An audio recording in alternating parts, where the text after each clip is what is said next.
Fala, eu sou o João do Responde Aí. Vamos bater um papo sobre parametrização de curvas? Bom, dá uma olhada nisso aqui. Parametrização de curvas. Como que a gente parametriza essa equação aqui? Y é igual a E elevado a x. Olha só, a curva y igual a E elevado a x é essa aqui. Essa exponencial, beleza? O que a gente quer quando a gente fala de parametrização é pegar essas duas variáveis, y e x, e transformar em apenas uma. Então, no final das contas, o que a gente quer é pegar isso tudo e transformar em apenas uma variável, beleza? Esse conceito é bem importante. Como que a gente vai fazer isso?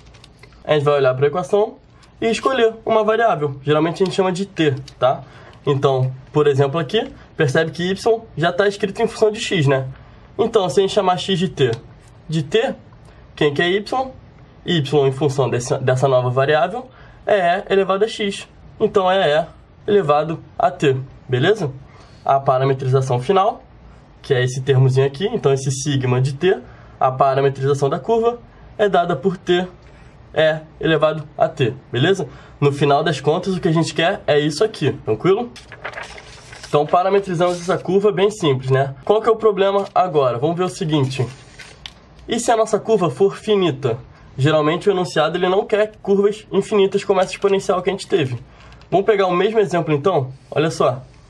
Se a gente tiver agora uma exponencial, a mesma exponencial, tá? Y igual a E elevado a x, só que limitada de 1 até 2.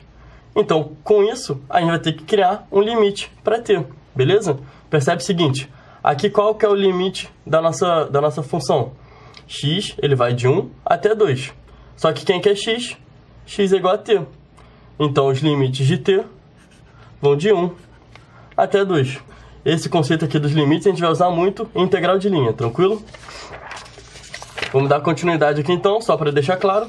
Parametrizar uma curva é descrever essa mesma curva com apenas uma variável, tá? Esse é o conceito mais importante da aula de hoje. A parametrização, ela tem esse formato aqui. Então, a parametrização da curva em função de t, ela é x escrito em função de t, y escrito em função de t e z escrito em função de t.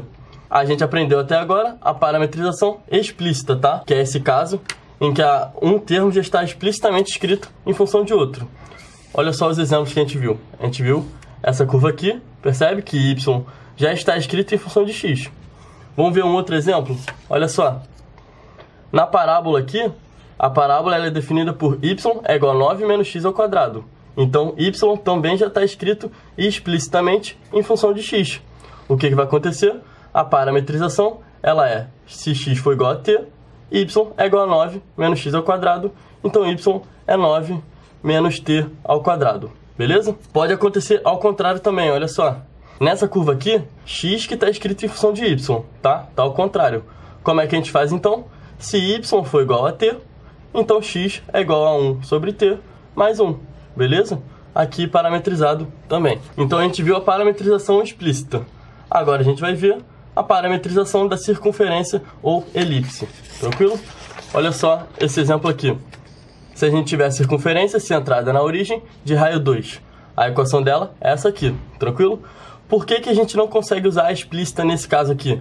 Percebe que nenhum termo está em função do outro, né? Se a gente fosse tentar isolar, ia ficar 4 menos x ao quadrado, ia ter que tirar raiz, ficar mais ou menos raiz. Não dá, tá? A gente não vai fazer assim. O que a gente vai fazer nesses casos, então? A gente vai ter um macete. Olha só. O macete é o seguinte. A equação da trigonometria, ela diz pra gente que cosseno ao quadrado mais seno ao quadrado é igual a 1. Percebe que isso aqui é bem parecido com a equação da circunferência? E também vai ser com a da elipse? O que a gente tem? Um termo ao quadrado mais outro termo ao quadrado é igual a um número. Aqui a gente tem um termo ao quadrado, outro ao quadrado é igual a um número também. Qual que é a primeira diferença? Aqui a gente tem 4 e aqui a gente tem 1. Então não tem problema. O que a gente vai fazer? Dividindo tudo por 4, a gente deixa 1 desse lado. E aqui fica x ao quadrado sobre 4. O y fica y ao quadrado também sobre 4. Beleza? A gente não mexeu na equação, tá? É a mesma coisa, só dividimos os dois lados por 4. Agora sim, quando a gente comparar com o nosso macete, o que a gente tem?